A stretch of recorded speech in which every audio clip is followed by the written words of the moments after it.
Здравствуйте, мои дорогие друзья, гости и подписчики моего канала, любители выращивания винограда. В этом видео я вам покажу простейшую модель кельчеватора, который изготавливается из подручных материалов. Ну и покажу вам, как она устроена и как в этом кельчеваторе укоренились черенки винограда. Здесь у меня стоят виноградные черенки сорта Йодуппи. Ну, начну, пожалуй, я с устройства кельчеватора. Потом уже достану и покажу вам, что там с корнями, что там происходит, есть ли укоренение при данном способе выращивания саженцев. Итак, как видите, это обрезанная пластиковая 5-литровая бутылка. Здесь установлен термометр. Это аквариумный термометр. Вот он показывает сейчас температуру 25 градусов. 25 градусов – это оптимальная температура для укоренения виноградных черенков. Отличительной особенностью данного кельчеватора является его простота и автоматическое поддержание температуры вот этих самых 25 градусов в автоматическом режиме на постоянной основе. Для того, чтобы температура держалась в таких пределах, здесь установлен водонагреватель, также водонагреватель аквариумный. Сейчас я разберу и покажу, что внутри, как он устроен, как он подогревает субстрат, который служит для укоренения. Эта конструкция практически, себестоимость ее очень низкая. Здесь нужно потратиться, вам будет всего лишь на водонагреватель, который стоит недорого и мощностью около 50 Вт нужно, то есть минимальная мощность. Ну и, конечно, потребуется еще термометр. Все остальное, как вы понимаете, это подручные материалы, обрезанная бутылка и вот здесь еще пластиковая бутылка с горлышком, в котором сделано отверстие для того, чтобы туда установить водонагреватель. В качестве субстрата используются опилки, но не обычные, а приготовленные из вот такого вот материала. Это наполнитель для кошачьих туалетов, это прессованные вот такие гранулы, прессованные опилки, они термически обработаны и получаются вот такие гранулы. Чтобы они превратились в опилки, их нужно размочить в воде. Как это сделать, я показывал в одном из своих видео, можете их посмотреть. И это отличный и недорогой субстрат для укоренения виноградных черенков. При этом он не содержит никаких болезнетворных микроорганизмов, то есть черенки не гниют и хорошо в нем укореняются. Еще одна отличительная особенность, положительная при укоренении таким способом, то что образуется очень сильная корневая система. При этом корешки появляются даже бывает раньше, чем раскрываются почки, либо одновременно. Вот когда многие из нас укореняют виноградные черенки в баночке с водой, это самый простейший способ.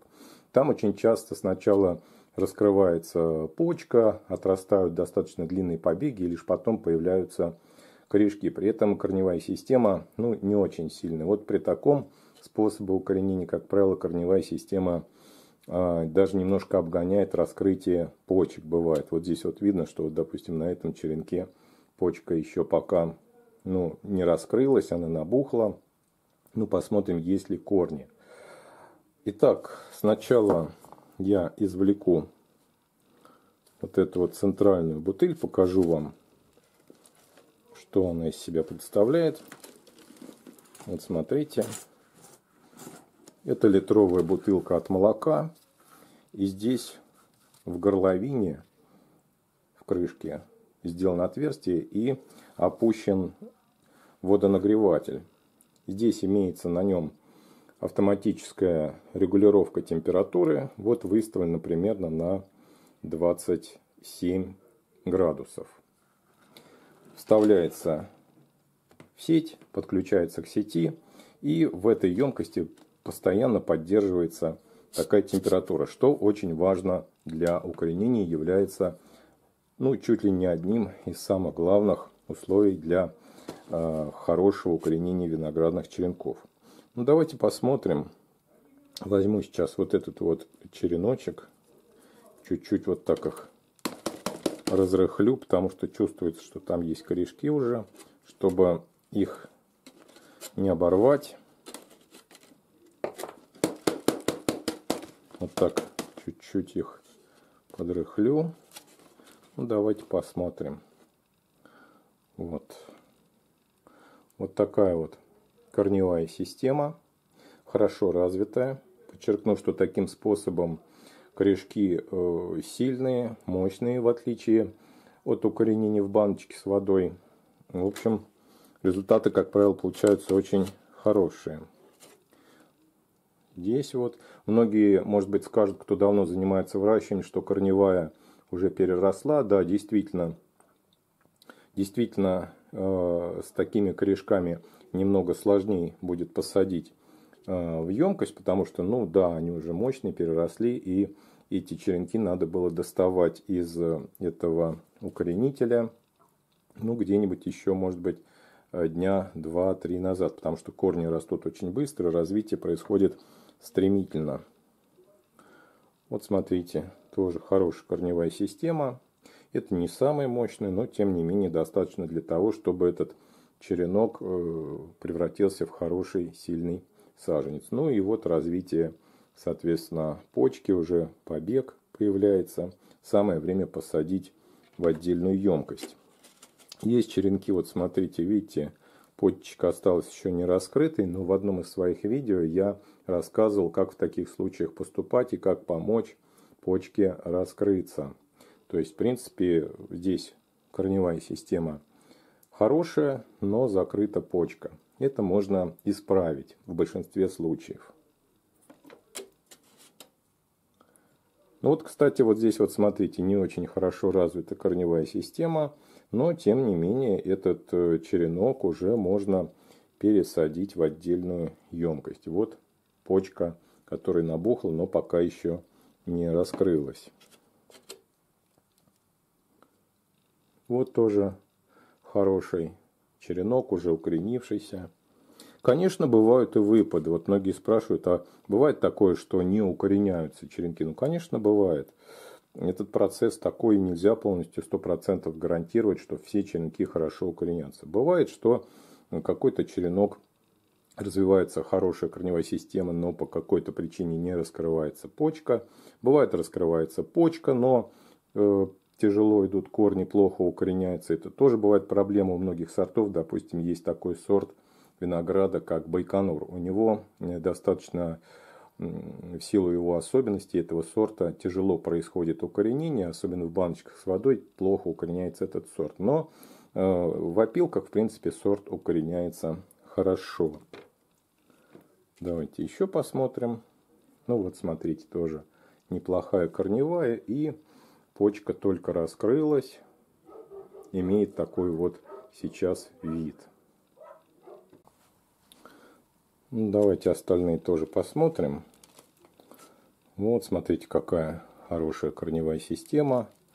И хороший побег будет развиваться. Вот черенок, который не раскрыл почку. Ну, попробую его реанимировать. При этом у него хорошая корневая система.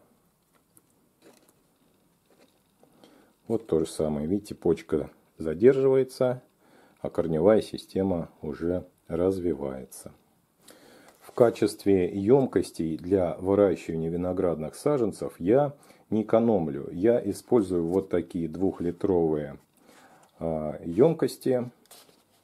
В них достаточно грунта для хорошего развития саженцев. У них есть дренажные отверстия.